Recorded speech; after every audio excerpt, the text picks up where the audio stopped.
So I'm coming out of high school, or just a young adult in general, and I want to become a plumber. What's the steps, and how does that go about? I think the first step, especially with somebody that comes to the field with no experience, you're going to come in as being as either refer to it as a laborer or an apprentice. Somebody with zero experience, you're a first year apprentice, they would call it. So you're coming in and you're essentially going to be the guy that's more or less watching, helping. You're going to be with someone who is a plumber who's got the experience that will be teaching you what you're doing, but also, you will be there to help that person get the job done, whether you're handing them tools, getting them tools, cleaning up the messes, preparing the pipe, any of those steps in between, for the first 6 months or so, maybe a year, gradually working your way up to, installing some of the pipe, installing some of the water lines, installing faucets, things like that. And then, progressively, each month, you're going to definitely get more comfortable as you start to gain more knowledge, and then, start to build a little more repertoire with some of your tools and things that you need to perform the task.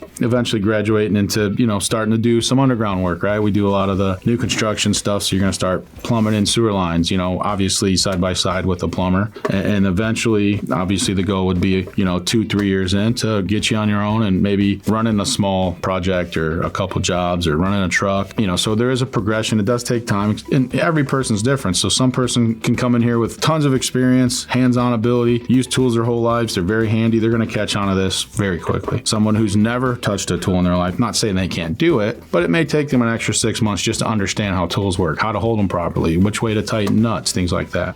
So it is a progression, but that would be some entry-level steps into becoming a plumber and what to expect, and maybe how to bridge that gap in the beginning.